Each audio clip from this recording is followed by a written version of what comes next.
Калі я рыхтаваўся да занятку, мне стала цікава, у якім адзенні былі рыцары ВКЛ. У чым яны ваявалі? Ці шмат часу трэба было, каб зрабіць рыцарскія даспехі? Таму я накіраваўся ў музей сярэднявечнага рыцарства ў Полацку. Рыцарскія даспехі былі вельмі дарагімі. За адзін камплект узбраення можна было купіць цэлую вёску з людзьмі. На выраб даспехаў ішоў не адзін год. Галаву рыцара абараняў шлем, шыю і плечы прыкрывала кальчужная барміца.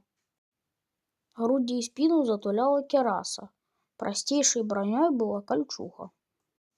Для абароны рук выкоўваліся наплечнікі, латныя рукі і латныя пальчаткі. Для абароны ног латныя ногі і галёнкі.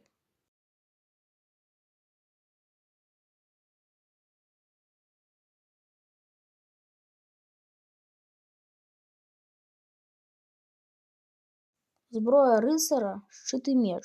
У кожнага рыцара была свая сімволіка на шчыце. Яе атрымлівалі і воіны яго войска. На ўзбраенні ў ВКЛ была такая ж амуніцыя, як у тэўтонцаў.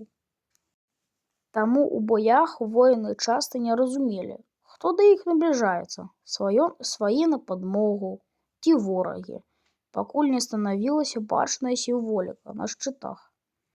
Баявыя даспехі важылі ад 30 да 50 кілаграмаў. Калі кальчугу рыцар мог надзець праз галаву самастойна, то з латамі было складаней. Каб зашпіліць даспехі на плячах, баках і спіне, яму неабходна была дапамога. У сувязі з гэтым у сярэднявеччы з'явілася такая прафесія, як збраяносец.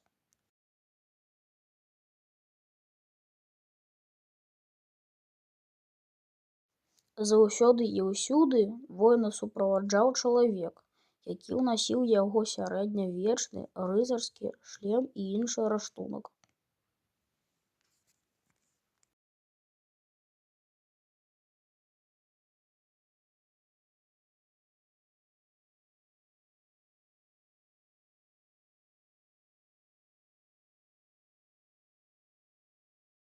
Спадзяюся, вам было цікава. Дзякуй за ўвагу.